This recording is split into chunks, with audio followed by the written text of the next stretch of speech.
Olá, eu sou o Macorati e essa é a nossa videoaula semanal, publicada toda a segunda-feira no portal macorati.net. Nessa videoaula, eu vou falar sobre os princípios SOLID.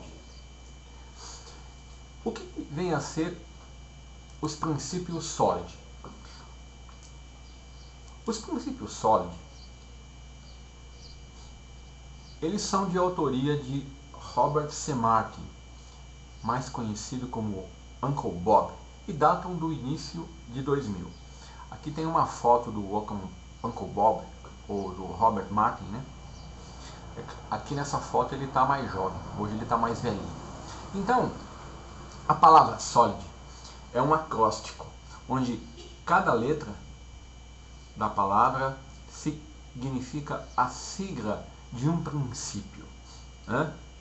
Então nós temos 5 princípios que representam boas práticas de programação que devem ser aplicadas no seu projeto de desenvolvimento de software. Por quê? Os princípios sólidos, o Robert Martin, ele não inventou os princípios, né? E ele identificou os princípios, catalogou, né, e sistematizou, né, uma forma de você identificar e de você aplicá-los na sua aplicação. Mas por que esses princípios são importantes? Esses princípios são importantes porque no desenvolvimento de software, né, ao aplicar esses princípios, você geralmente vai obter ganhos de produtividade. Então, aplicando os princípios sólidos, você vai obter as seguintes características, né? Os seguintes resultados. O seu código ou o seu projeto vai ser mais fácil de manter, de se adaptar e de se ajustar às constantes mudanças exigidas pelos clientes. Tá? Lembre-se que na aula anterior eu falei que um software rígido é um software que cheira mal. Um código rígido, um código resistente a mudanças, é um código que cheira mal. Tá? Então, os princípios sólidos, ele atacam esses problemas no desenvolvimento de software. Outro ganho que você obtém ao aplicar os princípios sólidos é que a sua aplicação fica mais fácil de entender e fácil de testar. Tá? A sua aplicação, ela vai estar preparada para ser mais facilmente alterada com um esforço menor. O seu código, ele vai ser mais fácil de ser reaproveitado. O seu projeto, o seu software final, o resultado final do seu trabalho, ele vai existir por um tempo maior em produção. E, principalmente, o seu produto, o seu software, ele vai realmente atender as necessidades dos clientes para o qual ele foi criado. Então, todos esses benefícios, eles são oriundos da aplicação dos princípios sólidos. Antes de entrar em cada um dos princípios, eu quero abordar 2 conceitos importantes que estão relacionados com os princípios sólidos. Bom, o primeiro princípio é o acoplamento. Tá? Então, você vai encontrar na literatura os termos acoplamento fraco, acoplamento forte. Eles são comuns em discussões de projeto de software. Mas o que significa isso? Então, o que é o acoplamento? O acoplamento, a gente está falando acoplamento entre classes ou subsistemas, tá? Ele mede a interconexão entre essas classes ou subsistemas. Ou seja, então, um acoplamento forte, ele significa que as classes relacionadas, elas precisam conhecer detalhes internos umas das outras. E as alterações se propagam pelo sistema. Isso com acoplamento forte. Ou seja, quando 2 classes estão fortemente acopladas, uma conhece muito da outra. Tá? E uma alteração em uma delas se propaga na outra. Isso tem uma consequência. Isso faz com que o sistema seja mais difícil de entender e de manter. Porque quando você tem duas classes fortemente acopladas, para você entender uma, você tem que entender a outra também, porque elas estão muito interconectadas. E agora você imagina um cenário onde você tem dezenas de classes. Então, o acoplamento é o nível de dependência de conhecimento que pode existir entre as classes. Então, uma classe com acoplamento fraco, ela não é dependente de muitas classes para fazer o que ela tem que fazer. Uma classe com acoplamento forte depende de muitas outras classes para fazer o seu serviço. Então, resumindo, uma classe com acoplamento forte é mais difícil de manter, de entender e de ser reutilizada, ok? Então vamos agora ao outro conceito, é a coesão. A coesão é o nível de integralidade interna de uma classe. A coesão, ela mede o grau que uma classe e os seus métodos fazem sentido, ou seja, quão claro é o entendimento que a classe ou o método possui. Assim, uma classe com uma alta coesão possui responsabilidades bem definidas e são difíceis de serem desmembradas em outras classes. Já uma classe com baixa coesão possui muitas responsabilidades, geralmente que pertencem a outras classes e podem ser facilmente desmembradas em outras classes. Resumindo, uma classe com baixa coesão é difícil de entender, de manter e de reutilizar. Então, nesse cenário, quanto mais forte for o acoplamento e mais baixa a coesão de um código, mais difícil ele será de entender, de manter e de ser reutilizado. Com base nisso, o objetivo do desenvolvedor, ao desenvolver o seu código, o seu software, as suas classes, é obter uma alta coesão e um baixo acoplamento. Esses são conceitos importantes. Com isso em mente, nós vamos começar a abordar os princípios SOLID. E como eu falei, nós temos 5 princípios que são os principais, né? Nós temos o princípio SRP, ou Single Responsibility, que é o princípio da responsabilidade única, o princípio Open Close, aberto e fechado, o princípio da Liskov Substitution, ou o princípio da substituição de Liskov, o princípio da segregação da interface, que é o ISP, e o princípio da inversão da dependência, que é o DIP. Vamos iniciar os princípios sólidos com o princípio SRP, que é o princípio da responsabilidade única. Então, o SRP, ou Single Responsibility Principle, o princípio da responsabilidade única, ele diz o seguinte: uma classe deve ter um e somente um motivo para mudar. Ou seja, uma classe deve ter uma única responsabilidade, e esta deve estar encapsulada pela classe, e todos os seus métodos devem agir em conjunto para obter o resultado para o qual ela foi criada. Então, com esse princípio em mente, uma classe, essa imagem aqui desse canivete suíço, ela mostra uma violação do princípio, né? Seria uma classe que faz tudo, que tem muitas responsabilidades. Então, quando você pensa no princípio da responsabilidade, você está pensando em classes pequenas, com poucos métodos, né? E que têm um único objetivo. Tá? Elas tendo um único objetivo, elas só vão ter um motivo para serem alteradas.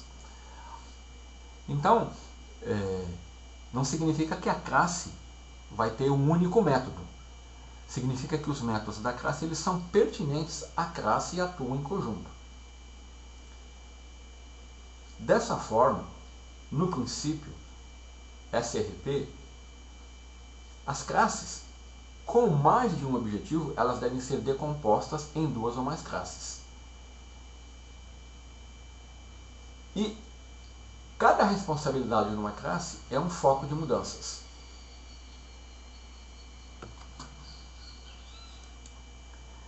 Então, você deve ter somente um foco de mudança na classe.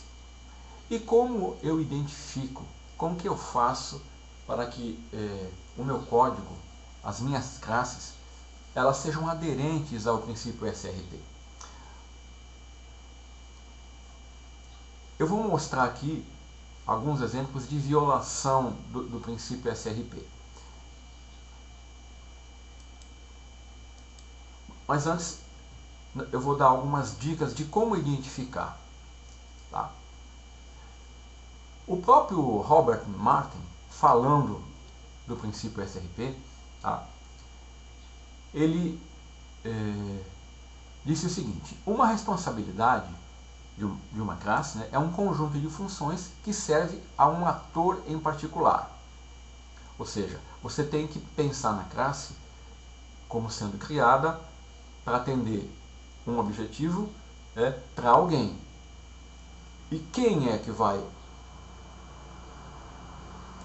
realmente ser atendido? Quem for usar a classe. Então, os atores, né, eles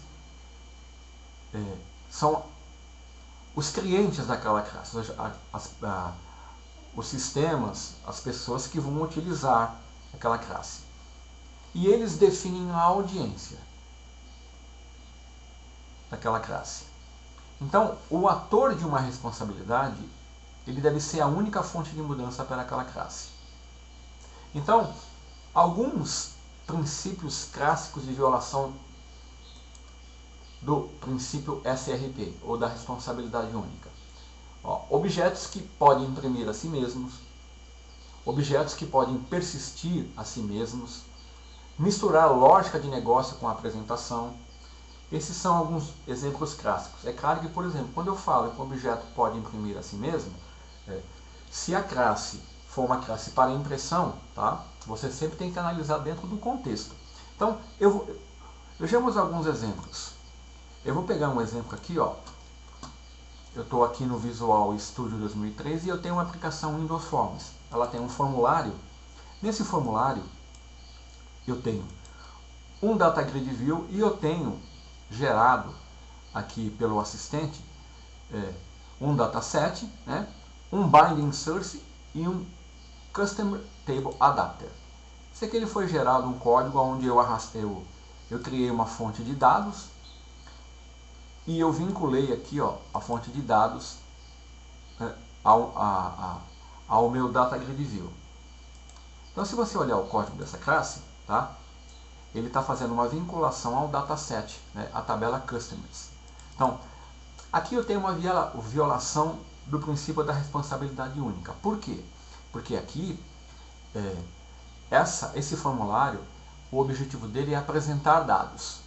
Mas o que está acontecendo aqui? Aqui você tem, ele está sendo responsável por exibir, por fazer a conexão, né, por fazer a seleção dos dados que tem que ser exibido, ok?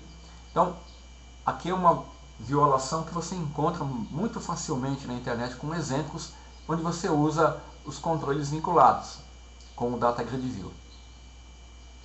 Tá? Como se resolve essa violação?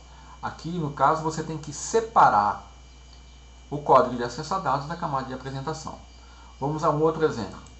Aqui eu tenho um exemplo usando uma aplicação ASP.NET. É um Microsoft Visual Studio Express 2013 for Web. Então aqui eu tenho um SQL Data Source, né, onde eu criei aqui, ó, configurei um Data Source, fiz uma conexão, né, com o meu Northwind. E depois eu vinculei, deixa eu mostrar aqui para você ver, ó, eu fiz a vinculação, né, do meu Grid View com essa minha fonte de dados. Então, se você olhar o código que ele gerou, ó, ele gerou um código, né, o SQL Data Source, o Grid View, vinculou as colunas do da fonte de dados e ele vai exibir, né, no navegador, deixa eu diminuir aqui para você ver, os dados da tabela que está vinculado. Tá? Aqui também você tem uma violação do princípio SRP. Por quê? Porque você tem código de acesso a dados misturado com código de apresentação. Tá? Ou seja, a página de FOSPX, ela deve, a responsabilidade dela, a única responsabilidade dela deveria ser somente exibir os dados. E aqui ela tem mais de uma responsabilidade. Ela está fazendo a conexão e está exibindo dados. Então, uma forma de resolver isso é separar, é você criar uma camada de acesso a dados. Agora eu vou dar um exemplo onde eu tenho o princípio SRP atendido. Aqui eu tenho uma aplicação, né? É uma aplicação Windows Forms que eu fiz. É uma aplicação para fazer a manutenção de vídeos. Então, essa aplicação ela foi construída. Essa aplicação ela está no superdvd.net, tá? Ela foi construída em camadas. Então, olha, cada responsabilidade está na sua respectiva camada. Então, a camada de apresentação, ela, se você entrar num formulário, eu vou pegar um formulário aqui, ó, de consultar dados. Se você entrar nesse formulário, você não vai ver código de acesso a dados nesse formulário, nem referência a camada de acesso a dados existe. Por quê? Porque a responsabilidade dela não é acessar dados, mas sim fazer a apresentação. Vamos agora a um exemplo de código. Então aqui eu tenho um exemplo básico. Vamos pegar aqui, ó. Aqui eu tenho uma classe livro que eu criei aqui como exemplo. Então vamos lá.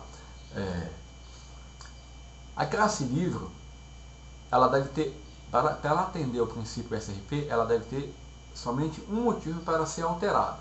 Então, você lembra que eu disse que vamos voltar ao princípio SRP. Ó, que os métodos em uma classe que atende o princípio SRP, eles devem ser pertinentes à classe e atuar em conjunto para que a classe atinja o objetivo para o qual ela foi criada. Então, eu criei uma classe livro, né? Aí eu defini aqui um método getTítulo, getAutor, né? Tudo bem, título é um método que está relacionado com o livro, né? Todo livro possui o título, todo livro possui um autor. Aí agora eu tenho um método aqui, imprimir página atual, tá? E um método salvar livro, né? Ou salvar página, tanto faz. Aqui fica notório e patente que eu tenho dois métodos aqui que são focos, não são focos da classe, né? Eles acabam se tornando, na verdade, métodos que deveriam estar em outras classes. Aqui eu tenho então mais de um motivo para essa classe ser alterada, porque qualquer alteração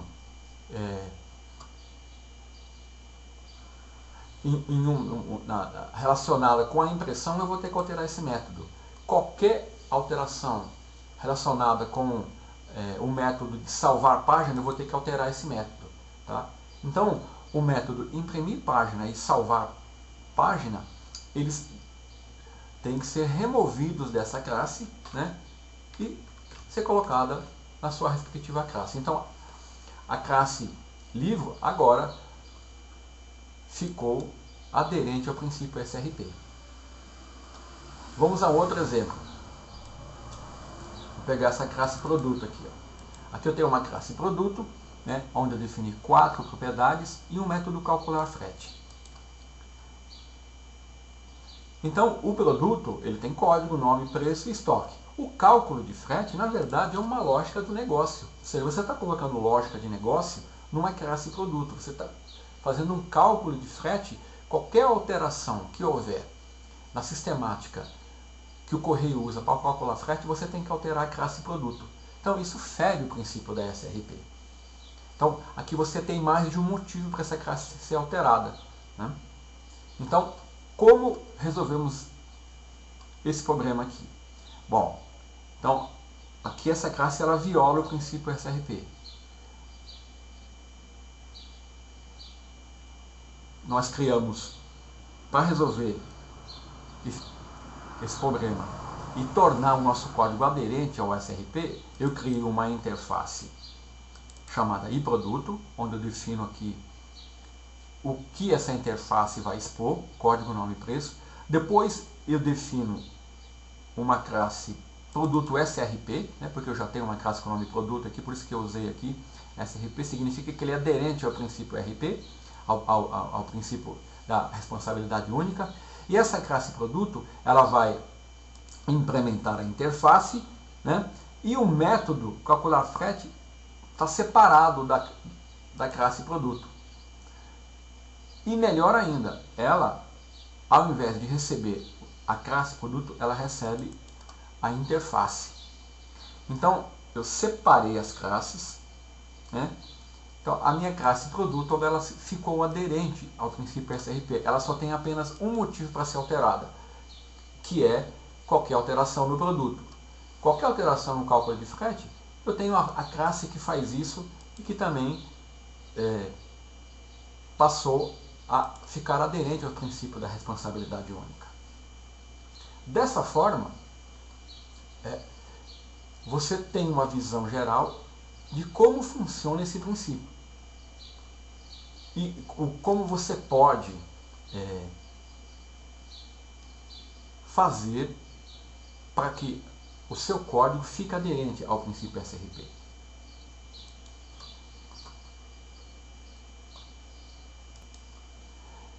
Então, quais são os benefícios? Então, alguns benefícios do Single Responsibility Principle.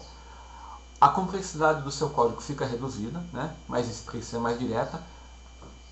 Ele fica mais legível, né? Porque você não tem uma classe com 100 métodos que fazem, que tem diversas responsabilidades. Você passa a ter uma classe com menos métodos que só tem uma responsabilidade. Você tem a redução do acoplamento, você tem o aumento da coesão, né? Lembra dos conceitos de acoplamento e coesão? Você tem um código mais limpo, mais testável e é mais fácil você evoluir. Então, aplicando o princípio SRP, nós obtemos classes mais coesas e de baixo acoplamento, que é justamente o nosso objetivo. Alta coesão, baixo acoplamento. Classes com alta coesão e baixo acoplamento. Ou seja, ela não precisa conhecer muito de outras classes, né? E ela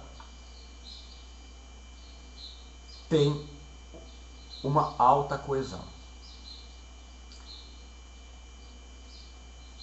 A princípio, pode parecer complexo aplicar esse princípio no seu código.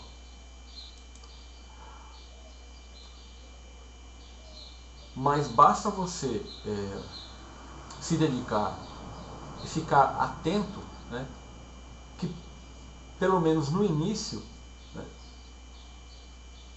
você vai adquirindo prática e vai automaticamente incorporando o conceito. Então, quando você for criar uma aplicação Windows Forms, você sabe que você tem que criar, separar a camada de apresentação. Você sabe que numa classe você deve criar métodos que são pertinentes àquela classe. Por exemplo, uma classe pedido, que tem os métodos enviar e-mail, salvar pedido, imprimir pedido. Você já desconfia que aquela classe está tendo mais de uma responsabilidade. Classes com muitos métodos são fortes candidatas a violarem o princípio SRP. Então, com isso em mente, né, e já conhecendo o princípio SRP, você com certeza, com o tempo, vai se tornar um expert, né, na aplicação desse princípio ao seu código. E é claro que não é só esse princípio. O outro princípio sólido que nós vamos ver na próxima videoaula é o princípio open-closed, ou princípio aberto-fechado. E ele diz o seguinte: você deve ser capaz de estender um comportamento de uma classe sem modificá-lo. Fique pensando nessa definição. Como que você pode estender o comportamento sem modificar a classe? Parece contraditório, né? Mas nós vamos mostrar como fazer isso na próxima videoaula.